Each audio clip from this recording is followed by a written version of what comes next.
नमस्कार, मैं हूं यतन तिवारी। इस समय हम यहाँ बरसाना के राधा रानी मंदिर के जो पदाधिकारी हैं, रिसीवर समिति, उनसे हम जानेंगे मंदिर में राधाष्टमी के अवसर पर क्या व्यवस्थाएं रहेंगी, क्या खास इस बार रहेगा, ये सब हम जानेंगे। तो हमारे साथ हैं डॉक्टर यज्ञपुरुष गोस्वामी जी, जो रिसीवर समिति के यहाँ पर पदाधिकारी हैं। तो राधे राधे सर। जय श्याम। तो हमारे दर्शकों को आप बताइए किस तरह से यहाँ इस बार क्या खास रहेगा और क्या जो है तैयारियां मंदिर प्रशासन ने, पुलिस प्रशासन ने ये सब तैयारियां की हैं और श्रद्धालुओं को किन चीजों का ध्यान रखना विशेष आवश्यक है। देखिए, जैसे जैसे राधाष्टमी का समय नजदीक आता जा रहा है, वैसे वैसे प्रत्येक ब्रजवासी, प्रत्येक बरसानावासी, प्रत्येक अष्टसखी गांवों का निवासी और प्रशासन हर एक व्यवस्था में लगा हुआ है कि आने वाले श्रद्धालु बहुत ही सुगमता से दर्शन करके जाएं और उत्सव का पूर्ण आनंद ले सकें। इसी व्यवस्था में रिसीवर समिति लगी हुई है। पिछले 1 महीने से तैयारियां हमारी लगातार चल रही हैं। हमने रेलिंग की व्यवस्था करा रखी है, एकल मार्ग करा रखा है। आप बरसाना बस स्टैंड से सीधे दर्शन करने के लिए आएंगे एकल मार्ग से, और मंदिर से फिर पीछे के रास्ते से होते हुए, राजा के मंदिर होते हुए आप थाने वाले रास्ते से बाहर निकलेंगे। ये सिंगल वन वे मार्ग रहेगा। इसलिए मैं ये बात कहना चाहूँगा कि कोई भी श्रद्धालु जो मंदिर दर्शन के लिए आ रहे हैं, आप लोग कोई जूता चप्पल या ऐसी वस्तुएं लेकर के साथ में ना चलें जिनको आपको बीच में रखना पड़े और फिर आप उसको लेने के लिए वापस से रास्ते में जाएं, क्योंकि यदि आप ऐसा करते हैं तो एक अव्यवस्था फैलती है। आप वापस नहीं जा पाएंगे, अपना सामान नहीं उठा पाएंगे, क्योंकि एकल मार्ग है। तो ये बात ध्यान रखने वाली है जी।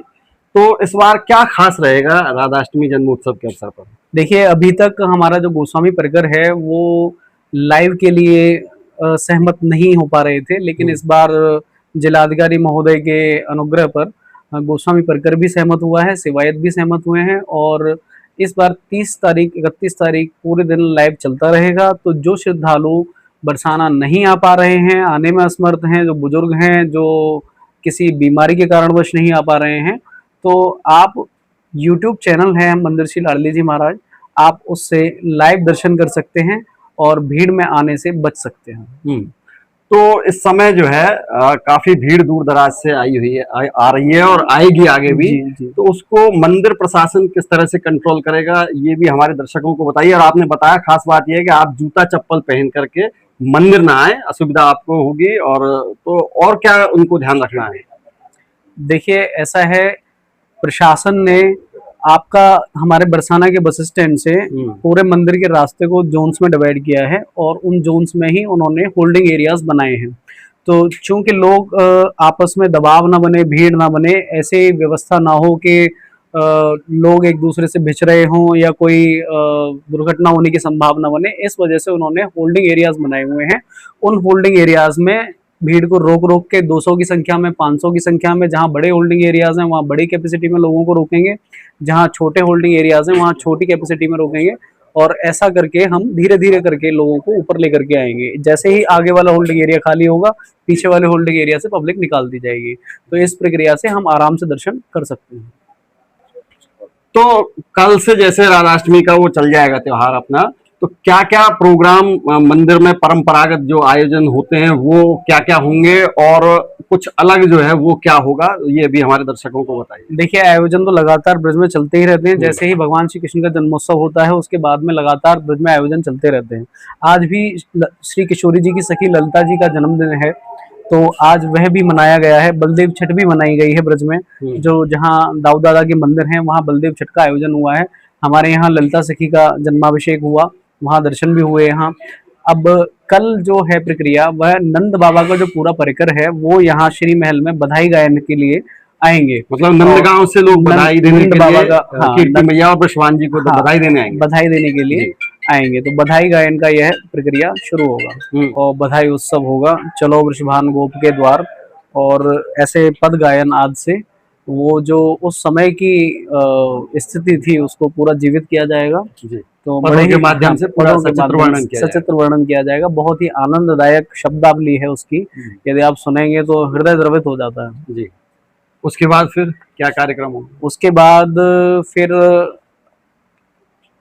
आपका हम रात्रि को 2 बजे यहाँ गोस्वामी परिकर जो बरसाना का है वो वृषभान महल में ही, यही श्री महल में ही मंगल बधाई गायन होता है हमारा। इसमें 2 से 4 बजे तक हमारा समाज गायन रहता है। 4 बजे फिर श्री जी के अभिषेक के दर्शन शुरू हो जाते हैं। अभिषेक के दर्शन के बाद में फिर आरता होता है। आरती के बाद में फिर 2 घंटे के लिए दर्शन खुले रहेंगे। उसके बाद श्रृंगार आरती पे दर्शन खुलेंगे। अच्छा, एक यहाँ पर जो है राधा रानी जी जो है मूल नक्षत्र में हुई थी, जो प्राकट हुआ था, जी, तो उसके बारे में भी हमारे दर्शकों को बताइए। मूल नक्षत्र का क्या वो यहाँ पर वो है? देखिए जैसा हम अपने यहाँ अगर आते हैं, कोई बच्चा जैसे मूल नक्षत्र में पैदा होता है तो मूल शांति वगैरह अलग प्रक्रियाएं होती हैं। तो वही उपचार श्री जी के महल में, गर्भगृह में जो सेवायत हैं, पहले वो मूल शांति के उपचार सारे पूरे करते हैं। उसके बाद में हम अभिषेक करते हैं।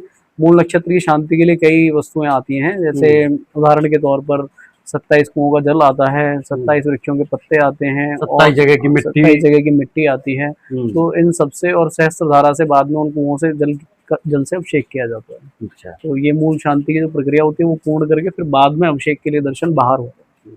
तो ये थे हमारे साथ डॉक्टर यज्ञ पुरुष गोस्वामी जी, जिन्होंने मंदिर राधा रानी जो जन्मोत्सव है, राधाष्टमी वो है त्योहार है, उसको लेकर के ये सारी बातें हमें बताई, व्यवस्थाएं बताई, किस तरह से व्यवस्था होगी। और इस बार खास बात ये रहेगी कि इस समय आप अपने घर बैठे कहीं भी, आप ऑल ओवर इंडिया, क्या मैं तो कहूँगा वर्ल्ड में आप कहीं भी बैठे हो, तो यूट्यूब के माध्यम से, जो इनका ऑफिशियल यूट्यूब चैनल है, उसके माध्यम से आप दर्शन कर सकते हैं।